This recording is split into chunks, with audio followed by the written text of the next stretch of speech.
Selamat pagi dunia, welcome back with me, Christopher Renat, Malik, and Evan. Oh ya, selamat malam dunia. Jadi kembali lagi, kebetulan kita bahas ini tentang pertanyaan-pertanyaan tentang kuliah dan kerja di Amerika. Jadi ini part 2, video part 2. Jadi kalau kalian belum lihat video part 1, klik di kanan atas nih. Lihat dulu part 1 biar nggak ketinggalan cerita-cerita menarik dan pertanyaan-pertanyaan yang unik dari kalian semua nih. Jadi enjoy the video guys. Mantap. Oke, langsung dari Yatsil. Oke. Kalau mau kuliah di US, especially di Seattle, bagusan langsung uni atau college dulu? Bagusan mana? Bagusan mana? Jadi kurang lebih kita ambil kesimpulannya kali ya. Kalau bagusan sih tergantung maksudnya bagus itu apa sih sebenarnya menurut gua. Nah, itu benar. Kalau masalah biaya itu rata-rata sih bukan rata-rata sih, memang jauh lebih murah community college dulu daripada ke uni langsung. Iya. Tapi kalau bagusan nih apa aja nih Van? Bisa di breakdown dalam berapa arti bagus? Iya, personally menurut gua sih, karena kayak pasti yang kalau misalnya kita langsung masuk uni nih, ya kan, pasti kelasnya bakal lebih besar, pasti profesornya bakal lebih banyak, pasti opportunity untuk kenalan dan untuk kayak belajar itu pasti lebih banyak dari community college. Itu no secret ya, kayak gue beneran pas masuk UW dari 2 tahun di community college gue langsung ngerasa gitu kayak wow, ini kayak bedanya besar juga gitu, lumayan besar gitu kan. Dan paling Malik pasti juga ngerasa mirip lah, ada miripnya gitu. Tapi bukan berarti community college itu jelek, cuman pasti kalau kita ngomongin kayak opportunity kayak ya mulai dari profesor, kelas, club banyak banget kalau di UW itu jauh lebih bagus kalau kita langsung masuk UW. Terus Oke. ya. Dan mungkin plusnya juga kalau community college itu kalian bisa lebih adaptasi sih kalau menurut aku. Iya, itu Kayak plus community college. step by step gitu kan. Jadi Iya. dari SMA terus ke community college ke UW tuh biar nggak kaget lah istilahnya, biar nggak shock lah. Iya. Benar kan? Make sense kan? Ya benar-benar. Nah, itu gue juga ngerasain tuh, karena gue dari kelas 10 sampai sini kan. Jadi gue bisa kayak basically kayak belajarnya kayak lebih pace gue gitu di community college. Kalau misalnya gue langsung masuk UW mungkin kayak kurang bisa ngikutin. Kalau menurut gue sih kayaknya dua-duanya tuh sama-sama. Apa ya? Nggak ada yang jelas satu lebih bagus, satu yang enggak gitu. Kayak tergantung diri lu sendiri aja. Goals kalian apa? Gitu. Kalau misalnya nih kalian community college, terus kayak tadi kan kata Evan kan kalau misalnya langsung masuk ke uni kan banyak experiences di dalam universitasnya yang lu gak bisa dapetin di community college kan. Tapi kalau misalnya lu bisa dapetin experience lain yang di luar kampus gitu misalnya yang sama-sama bagus juga, ya berarti dapat juga kan itu. So kayaknya tergantung kemauan diri sendiri juga sih, kayak mau aktif untuk nyari experience, aktif nyari hal yang nggak bisa didapetin di community college gitu misalnya. Itu kan. Dan banyak waktu buat adaptasi kayak tadi lo bilang, and banyak waktu untuk buat kesalahan and explore. Kayak, iya, dari gue pribadi kemarin awalnya tuh sebenarnya gue ngambil bisnis. Kayak awal banget gue ngambil bisnis, gue ngincernya mau finance, tapi sekarang gue international studies gitu. Tapi nggak ada delay di waktu, nggak nambah setahun, nggak nambah berapa kuartal. Lulusnya tetap 4 tahun. Lulusnya tetap sama, cuman mungkin gue pas itu lebih banyak waktu untuk bisa explore di mana nih gue sebenarnya maunya gitu. Cocoknya di mana, ngambil kelasnya yang mana aja gitu. Kayak gue bisa lebih lihat-lihat lah. Dan kalau misalnya nih something goes wrong gitu, misalnya gue somehow extend 1 tahun gitu, umur gue masih lebih dari cukup sih. Walaupun misalnya nambah banyak banget biaya kan untuk nambah setahun lagi let's say. Cuman usia gue tuh masih lumayan lebih early gitu. Jadi lebih cepet, lebih banyak waktu buat belajar sih menurut gue. Itu. Benar. Jadi buat pertanyaan ini kesimpulannya, soalnya both sides tuh nggak ada yang lebih jelek, ada yang lebih bagus. Jadi semuanya balance lah, semuanya imbang. Itu tergantung kalian, kayak goals kalian tuh mau apa. Dan ada plus minusnya masing-masing pasti. Jadi kayak tadi kita jelasin kayak plusnya Komkol dulu, plusnya langsung UDAP kayak gitu sih. Bener nggak? Mungkin kalau aku ngerasa juga itu juga ngaruh nggak sih Van, kayak misalkan kita nih di Komkol nih, misalkan let's say kayak nilai math kita jelek nih, tapi kita bisa masuk UDAP karena nilai-nilai kita bagus, yang lainnya bagus gitu. Maksudnya kayak langsung ke cover daripada kita langsung ke UDAP langsung, bener nggak? Benar. Ya. Tapi jangan jelek juga nilainya. Jangan jelek juga guys, karena Tetap bagus aja. Ya lah, pasti bagus, pasti harus bagus. Iya. Karena di sini juga GPA lumayan ngefek sih guys, bener nggak? Tadi kita bilang experience penting. Akademik GPA juga penting, experience juga penting karena ini fact-nya guys ya. Ini bukan menakut-nakuti kalian, tapi di sini pun yang GPA 4 menurun 4,0 itu apply itu nggak keterima ada guys. Dan malah GPA di bawahnya kayak 3,7, 3,8 atau mungkin kayak 3,6 itu bisa keterima karena mungkin dia lebih banyak experience. Iya. Jadi tapi tetap aja kita bukan berarti ngomong kayak GPA itu nggak penting. GPA itu benar-benar penting banget. Karena pasti mereka juga lihat kayak GPA kalian kalau lebih tinggi pasti mereka lebih melihat lah. Itu yang paling kelihatan gitu. Kayak pas dibuka GPA segini. Kalau experience kan harus baca kan. Ya, maksudnya itu paling mencolok lah. Mencolok. Jadi sama-sama melengkapi satu sama lain. Iya. Oke, jadi semangat. Ini nggak ada Siapa semangat. namanya? Nggak ada nih. Semangat aja. Nah, semangat. Oke, ini ada lagi yang tanya nih. Kalau kuliah di Seattle tuh ada beasiswa nggak sih yang fully funded? Siapa namanya? Tapi bukan beasiswa Garuda atau LPDP. Orang yang sama.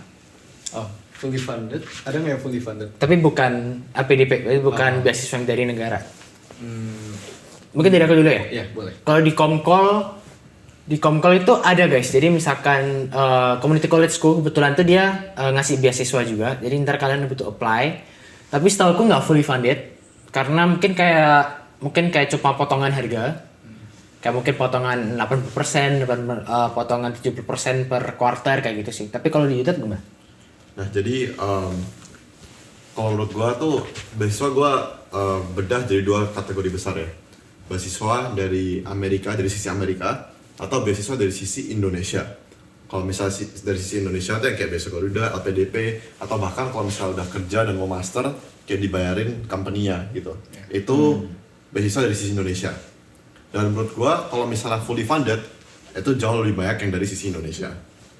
Kalau beasiswa dari sisi Amerika yang fully funded tuh biasanya kalau yang beasiswa akademik ya itu hanya dikasih untuk US citizen atau green card atau orang sini pokoknya gitu. Karena biasanya beasiswa apalagi yang dari pemerintah itu cuma available untuk orang Amerika.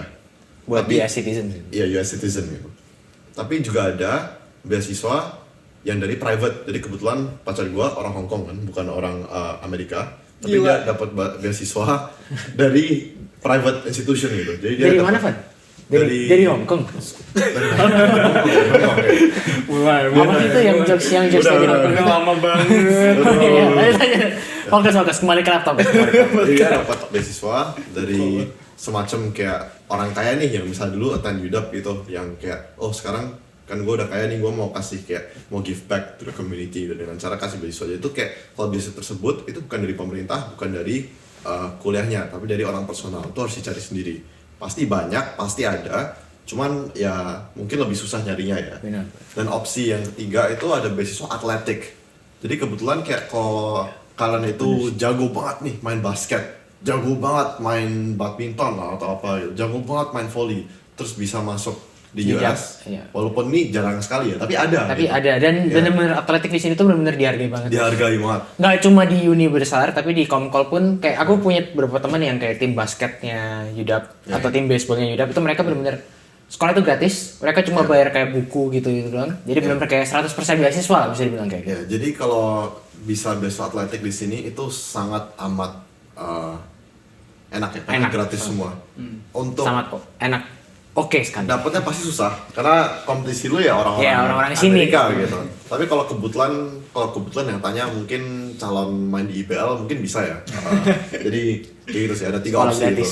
Sekolah gratis. Yes, atletik tuh udah paling enak. Dan kebetulan juga beberapa anak UDAP juga ada yang dari LPDP juga kan ya? Iya, gue ada beberapa orang Indo. Masters yang- tapi ya. Iya, master. Master tuh S2. Lewat LPDP. Gue cuma tahu satu sih. Lu tahu berapa? Atau 2 atau 3 mungkin yang LPDP di Europe ya. So ada beberapa cuman mungkin gue belum terlalu familiar prosesnya gimana sih. Cuman ya buktinya ada gitu. Jadi bisa. Cuman Jadi mungkin harus tanya sama yang yang pernah dapat LPDP Iya. kali ya. Jadi lebih banyak kayak info-info. Jadi kesimpulannya ada enggaknya ada guys. Tapi mungkin kayak tadi yang dijelasin Evan, mungkin kayak ada yang dari beasiswa segi atletik. Itu kan bisa 100% free, bener-bener kayak cuma bayar buku doang. Ada kalau misalkan di kampusnya tuh biasanya ada beasiswa yang bukan fully funded tapi mereka dapat kayak potongan berapa persen atau potongan berapa dolar, berapa ribu dolar buat beasiswa lah, potong harga lah, potong tuition lah ibaratnya. ya. Jadi begitu. Oke, lanjut. Semangat lu. Ayo, semangat. Semangat. Tiap pertanyaan semangat dulu. Semangat. Kira-kira salary jadi juru parkir di sana berapa? nih? Kayla Belinda. Cita-citanya sangat mulia. Oh iya. Kebetulan di sini nggak ada juru parkir ya kayaknya. Ya semuanya udah pakai HP. Semua pakai guys. mesin. Jadi itulah semoga mungkin Indonesia ke depan bisa lah jadi kayak Iya. Bisa lah. bisa lah. Jadi kita benar-benar di sini tuh semua bayar pakai HP guys. Jadi kita parkir dimanapun tuh tinggal kayak pencet website code, ada code-nya tiap jalan itu tinggal bayar kayak per jam gitu. Kalau nggak bayar di direct mobilnya. Tiba-tiba kalau nggak bayar balik mobilnya udah hilang. Udah hilang mobilnya.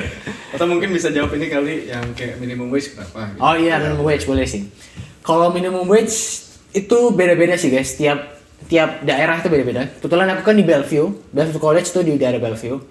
Itu minimum wage-nya nggak sebesar di daerah Seattle atau di daerah UW sini. Punya aku itu minimum wage-nya itu $17. Kalau di Seattle setahu aku itu 21 kalau nggak salah. 21,7. Iya, 21,7. Jadi Berapa rupiah tuh?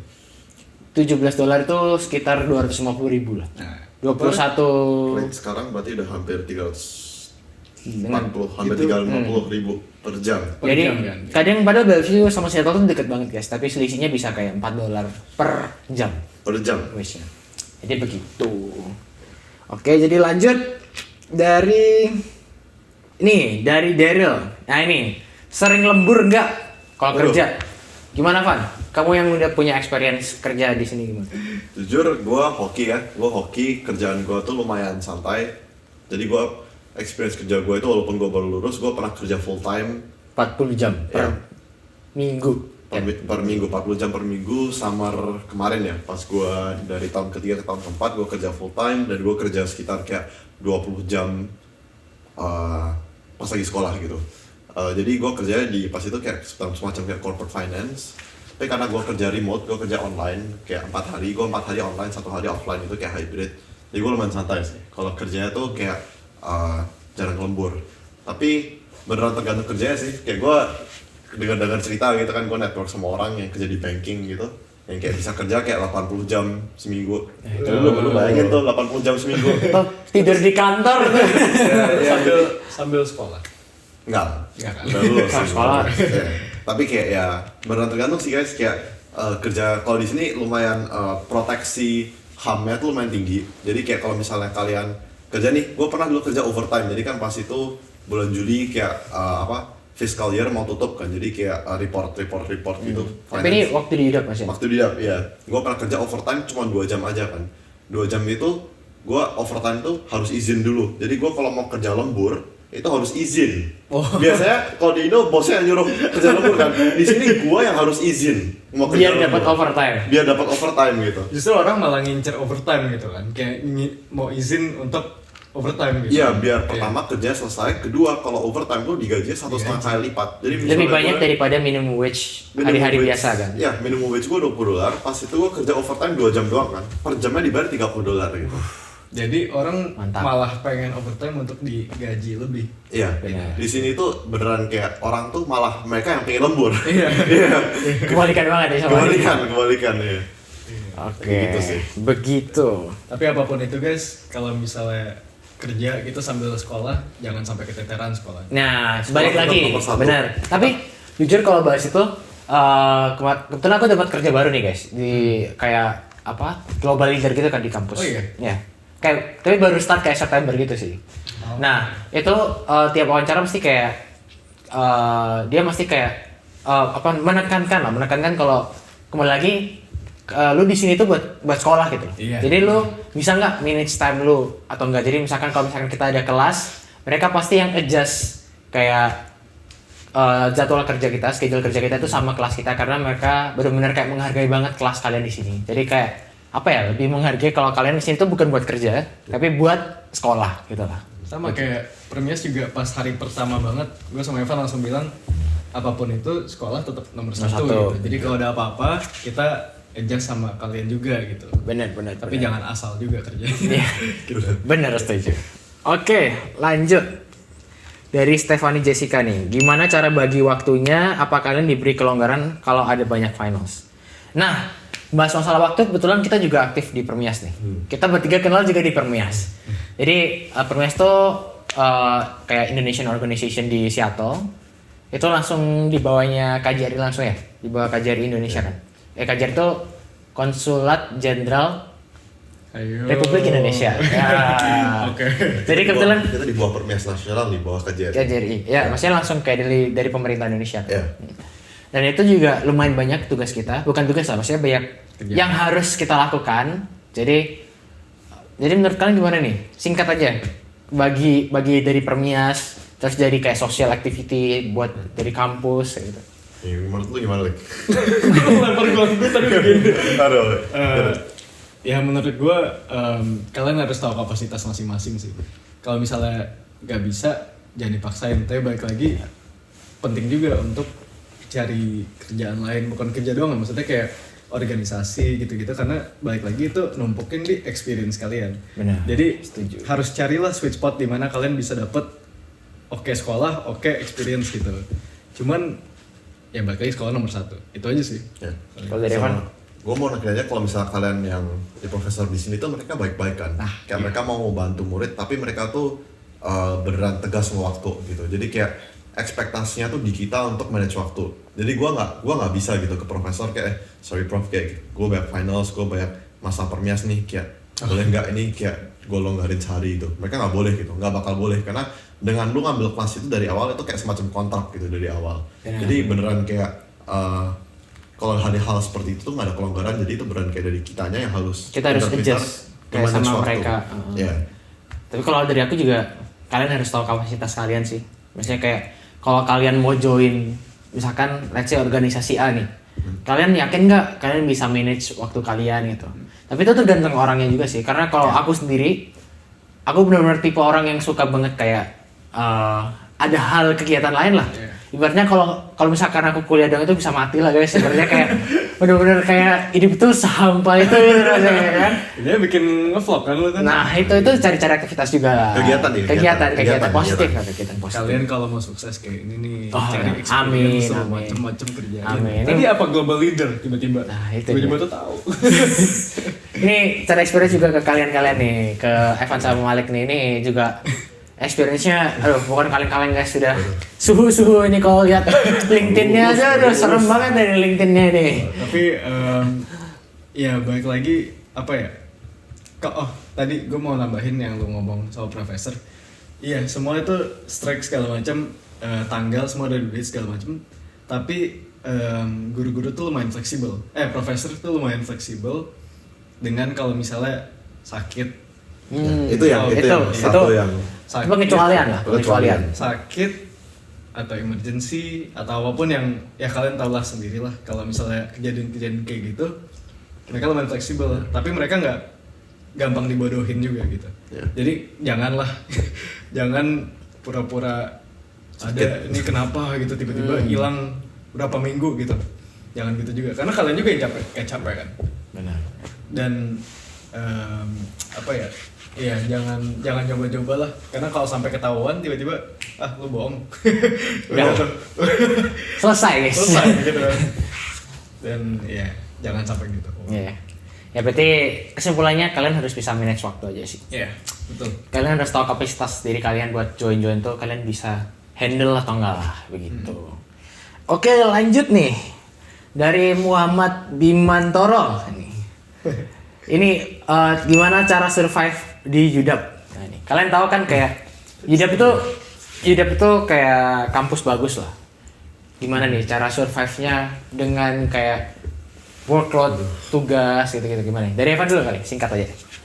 Jujur, kalau survive itu definisi survive itu lulus, kayak susah sih. Karena kayak di UDAP itu lumayan hoki, kayak kalau misalnya di Komkol GPA untuk fail itu di bawah 2,0. Di UDAP GPA untuk fail itu di bawah 0,7. Itu dianggap fail. Itu yang dia baru dianggap fail.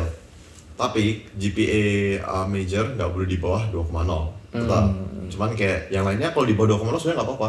Nggak masalah. Yang susah itu karena di UDAP itu kan ya emang kampus yang sangat besar, studentsnya kompetitif sekali kan. Itu stand out di antara semua murid ini gitu.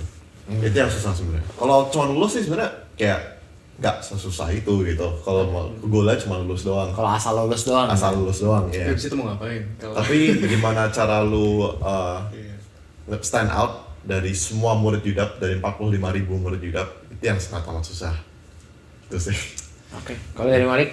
Ya sama aja sih. Sama Basically itu karena kayak tujuan kalian lulus juga buat nanti kalian kehidupan selanjutnya kan. Maksudnya kayak mau kerja juga yang dilihat juga hasil lulus gitu. Jadi, kalau kalian asal-asalan GPA kalian 1,5 itu juga siapa yang menerima? Tapi ya kalau soal survive sih menurut gue kalau dari akademis ya dikerjain aja sih tugas, jangan ditunda, dikerjain aja. Karena mereka juga bikinnya bukan nggak ngotak gitu kayaknya. Menurut gue tuh mereka bikinnya sangat terstruktur dari minggu 1 sampai minggu akhir. Udah kelihatan tuh tugas ini biasanya ya. Iya. Ya mungkin ada 1-2 profesor yang beda, cuman biasanya tuh ada strukturnya dan asal kita ikutin step by step itu nggak bakal keteteran sih biasanya ya. Kecuali ya emang susah banget somehow gitu. Itu satu. Terus kalau soal kayak kehidupan sosial gitu ya, kayaknya yang bikin gue survive di sini ya salah satunya Permias sih. Karena gue pribadi nggak gampang buat gue nyari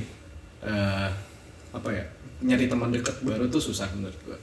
Dan kayak nyari dengan organisasi, apalagi organisasi Indo, itu gampang banget buat gue ketemu orang yang sama terus-terusan berapa minggu.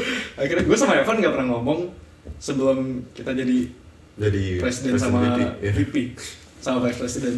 Tapi gara-gara ini kita jadi ada koneksi gitu kan. Jadi dekat. Gitu. Kita juga Gibran juga sebelum aku jadi Permias juga kayaknya kayak orang asing aja. Iya. Kita udah deket juga waktu Permias. Kalau dia nggak masuk Permias, kita nggak bakal temenan. Dan kayaknya kalau aku juga nggak masuk Permias, temanku juga cuma di Belfield College doang gitu. Di Belfield College, nah itu juga. Jadi tapi jujur Permias nih buat koneksi cepet banget sih. Maksudnya kayak dari anak Permias nih bisa koneksi ke komunitas ini. Jadi gampang nge-link satu sama lain lah menurutku. Jadi bukan cuman buat CV, bukan cuman buat nambahin experience, tapi juga buat ya simpelnya nyari temen gitu. Lo nggak bakal bisa survive sini tanpa temen, at least gue gitu. Setuju. Lo nggak bisa gitu. Jadi ya harus aktif aja sih gitu. Keluar comfort zone, cari temen. Oke. Selesai? Oke, mantap. Semangat. Oke nih, pertanyaan terakhir nih dari Marcelo Endarwan. Ini, ada nggak dosen atau kelas favorit? Gimana nih? Udah kepikiran belum, Lek? Gue udah ada. Gue juga Gue ada. udah langsung ada. Lu mau duluan? Oke, dari Michael. Gue semangat nih. Semangat banget nih. Gue juga ada nih. Gue juga ada nih. Gue kelas terakhir gue yang gue bilang tadi kayak skripsinya yang research gitu. Pokoknya gue seneng banget sama profesor yang sangat engage sama studentsnya. Kayak beneran kerja bareng muridnya juga kerja bareng ini. Jadi rasanya tuh kayak apa ya? Bukan kayak guru sama murid, tapi lebih kayak partnership gitu loh. Jadi kayak dekat lah. Nggak mau bilang setara juga ya, karena mereka pasti tetap gue look up to them juga kan. Cuman kayak belajar bareng gitu rasanya. Itu gue suka banget sih kelasnya kayak gitu. Ya kalau dari gue kebetulan juga kelas terakhir gue. Kelas terakhir gue sebelum lulus. Jadi ini kelas asset management. Profesor gue nih kalau orang banyak lihat tuh sebenarnya guru killer. Kayak dia beneran kayak nggak ada toleransi terhadap mistakes gitu, terhadap masalah dia nggak toleran sama sekali. Tapi di awal kelas ya, di hari pertama dia bilang ke gue gitu, dan semua orang Brain, oke, ini bakal kelas yang paling susah yang lu pernah ambil. Karena kenapa? Gue nggak bakal treat lu sebagai murid, gue bakal treat lu sebagai anak buah gue dan gue manajer lu gitu. Karena lu besok bakal lulus semua, dan ini yang realita yang lu harus hadapin gitu. Jadi kayak beneran, walaupun tuh beneran kelas yang gue paling susah, tapi dia beneran kayak nge-push gue sampai kayak limit gitu. Jadi kayak gue beneran kayak ini yang dari ekspektasi dari dunia kerja, dan sekarang gue ngerasa lebih siap karena itu. Dan menurut gue nggak ada profesor lain yang berani kayak gitu kecuali dia. Jadi kayak tuh profesor favorit gue. Kalau ngomongin profesor sih itu bisa dicari di Rate My Professor. Nah, aku juga kalau main kelas harus itu ngecekin satu-satu dulu. Ngecekin satu-satu sama profesornya kayak rating dari kelas-kelas sebelumnya tuh apa gitu. Jadi Rate My Professor itu website yang kayak kita bisa ngeliat profesornya tuh sebagus apa, bisa lihat kelasnya sebagus apa juga. Rating dari orang yang udah pernah ngambil. Rating dari orang yang pernah ngambil kelasnya. Tugas-tugasnya sesusah apa gitu-gitu. Jadi kita juga bisa manage apa ya, kalau kita lagi mau apply kelas, bisa tahu nih, oh ini kelas udah berat, kita ngambil yang rada lebih ringan gitu. Planningnya lebih enak. Jadi kayak yang bisa gue ambil dari tadi bahasan kita sih ini sih, tugas akhir kita tuh, kelas-kelas akhir kita tuh malah yang seru gitu. Jadi Bener, setuju. apa ya? Jadi kayak rasanya tuh nggak terlalu menakutkan sih pasti ya, karena kita presentasiin, lu juga presentasiin. Tapi nggak apa ya, nggak mau mati gitu rasanya, nggak sedih gitu. Lebih happy Gitu kan, kayak puas gitu, wah seneng gitu. Akhirnya kita selama kelas juga seneng, takut, tapi akhirnya wah puas gue selesai ini dan gue happy dengan hasil gue gitu. Bukan asal gue happy udah selesai, tapi gue happy dengan hasil gue gitu. Ini dia pertanyaan terakhir, ternyata baru masuk lagi nih guys. Dari Farel Hendrik nih. Kalau kalian balik ke tahun pertama kuliah kalian di US, itu apa yang pengen kalian ubah nih? Kalau gue sih langsung cari intern ya dari tahun pertama, karena gue sekarang kan finance nih, beneran kayak job experience itu kayak nomor 1. Jadi palingan gue dari tahun pertama freshman walaupun susah cari intern apapun itu, terus tahun kedua ke tahun 3 intern terus. Karena masalah gue dulu tahun pertama gue habis Disney setahun kan, pulang Indo langsung enak banget tuh gue di Bali gitu. Nggak ngapa-ngapain. Gitu. Tapi ya harusnya nggak kayak gitu guys. Harusnya gitu. cari magang lah. Iya, cari Kalau Malik? Ini mungkin lo juga kan. lihat tanggal application. Jangan kelewat ujian buat masuk sekolah, Masuk ke fakultas, jangan sampai lupa. Gue tegasin lagi, jangan sampai lupa. Itu gue kalau pengen ubah sih itu, dan mungkin lebih generalnya jangan nunda aja sih. Karena gue sendiri mungkin dari kalian juga banyak yang suka nunda ngerjain sesuatu. Ngerjain tugas, research tentang sesuatu itu penting, planning penting banget.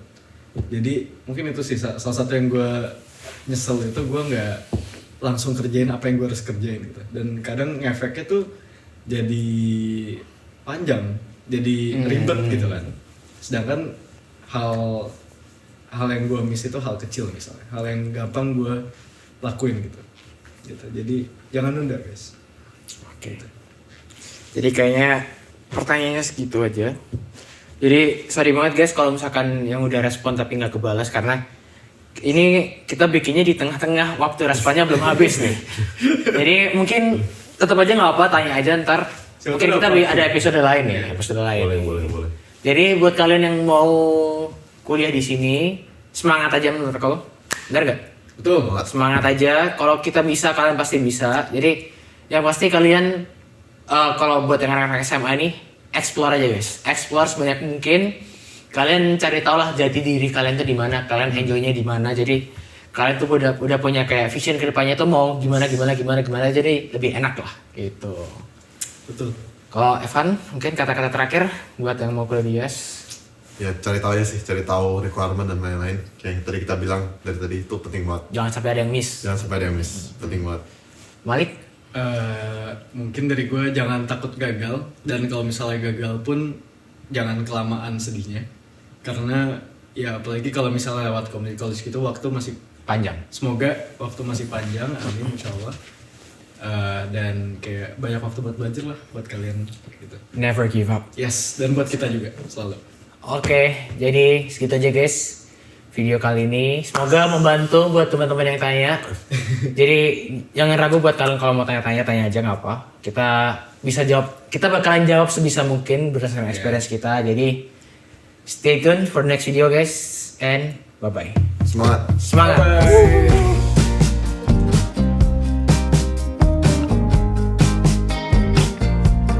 Where did the time